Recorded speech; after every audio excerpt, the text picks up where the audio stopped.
Who are the top 5 outfield prospects in Dynasty right now? Find out next on Fantasy Baseball Today in 5.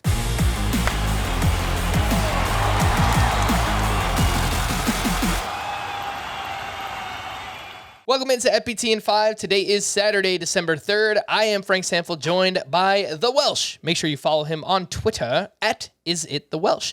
And top 5 prospects at the outfield position, we've got Corbin Carroll from the Diamondbacks, Jackson Chourio from the Brewers, Druw Jones from the Diamondbacks, James Wood and Elijah Green, both from the Washington Nationals. And we'll start up top with Corbin Carroll, who did make his debut last year with the Diamondbacks. He hit .260, 4 homers, 2 steals in 32 games.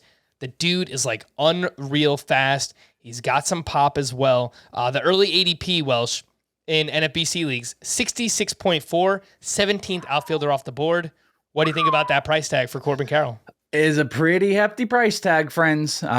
Rookies are not going to come any cheaper than they've ever been before. That is a hefty price tag because we're all in on the secret, which is not a secret anymore, that rookies can break camp, and Corbin Carroll obviously will. I got to tell you, I don't personally love the price tag.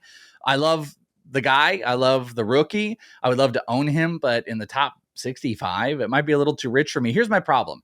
Is where he hits in the order, I think, is going to determine the total stat line that he can put up this year. And I don't know if he's going to be able to move up into like a 2 or even a 3 or something like that. But I'm a believer in Corbin Carroll. I think he's going to steal. His projections, I think, have more homers and stolen bases this year. I think he's going to steal more than that. He had 28 homers between the minor leagues and the majors last year. That's a for real thing. 4 homers as he got to the majors. So, screw the body. Forget about the whole body being tiny or anything like that. This guy can hit. He barrels up. Something I mentioned on the Full Length podcast. He had a 3.45 slash at every single level of the minor leagues, except for his very first year in rookie ball. So the homers are real. The steals are real. I think he'll be great. Top 60. I think it's going to be kind of difficult to return that. But hey, listen, 2 good months. Corbin Carroll might be hitting 2 for this team for the rest of the year. And that'll get those run totals up and might push those RBIs. So he can not just be maybe a 3 category player, but a 5. The next 2 on this list are Jackson Chourio and Druw Jones. We'll start with Jackson Chourio, arguably the minor league breakout player of the year this past season. He hit .288 with 20 home runs and 16 steals as an 18-year-old. And Druw Jones, the second overall pick in this year's draft, son of Andruw Jones, former outfielder with the Atlanta Braves. And Druw Jones, 6'4" already, 19 years old, potential 5-tool player.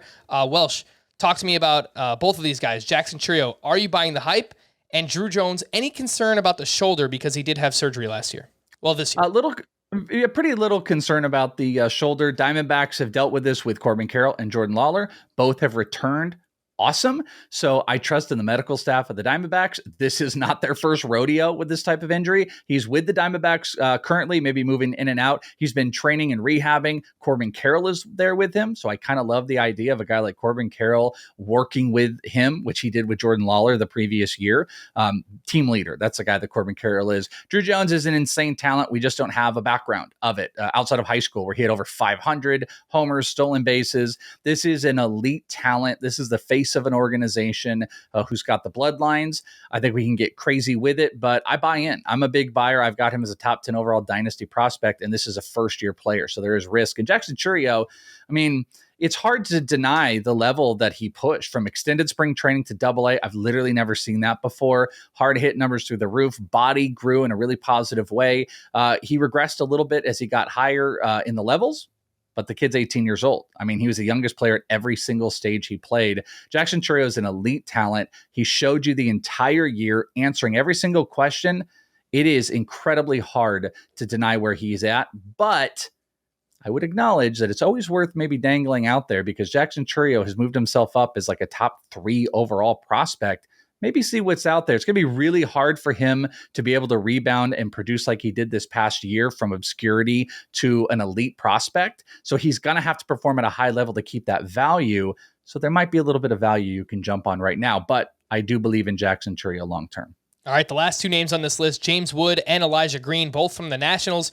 James Wood actually came over in the Juan Soto trade. Mammoth human being, 6'7", 20 years old. He hit .313, 12 homers, 20 steals. And Elijah Green was the 5th overall pick in this year's draft. Also pretty big dude, 6'3", 225 as a near 19-year-old. So it's pretty big boys, both of these two guys. Yeah. Same question for both, Welsh.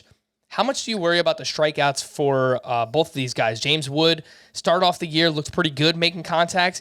Then when he joined the Nationals organization, it kind of fell apart. And I know Elijah Green has similar question marks. So what do you think? I'm a little bit more worried about Elijah Green. He had a 40% strikeout rate at rookie ball this year, which is kind of alarming. He did have a 3.45 slash in those games, hit some homers, stole some bases. I think he's an insane talent. He physically even peaked as an 18-year-old. He's got a pro body already, and he's going to put up big numbers, but it might be attached. Listen, strikeouts are not the end of the world. Fernando Tatis Jr. had a 30% minor league strikeout rate for a time, so Elijah Green can get through it, but I am worried about it more with him. James Wood, I have an overall general worry as he can kind of play up and down and where he's placed. He had a 17% strikeout rate with the Padres and had a 28% after being traded with the Nationals. There's some concern there, but again, insane tools, big stolen base numbers for a guy his size. I don't think that's going to last long term, but he's going to hit some mammoth homers and has shown the ability to really make some good contact. These are great buys. James Wood is a great buy, and James Wood might not be caught up with a lot of people on where his fantasy value's at. So maybe go poke around and see if you can pick him up too. All right, for more extensive fantasy baseball coverage, listen to the Fantasy Baseball Today podcast on Spotify, Apple Podcast, Stitcher, your smart speakers, or anywhere else podcasts are found. And thanks for listening to Fantasy Baseball Today in 5. We'll be back again on Tuesday morning.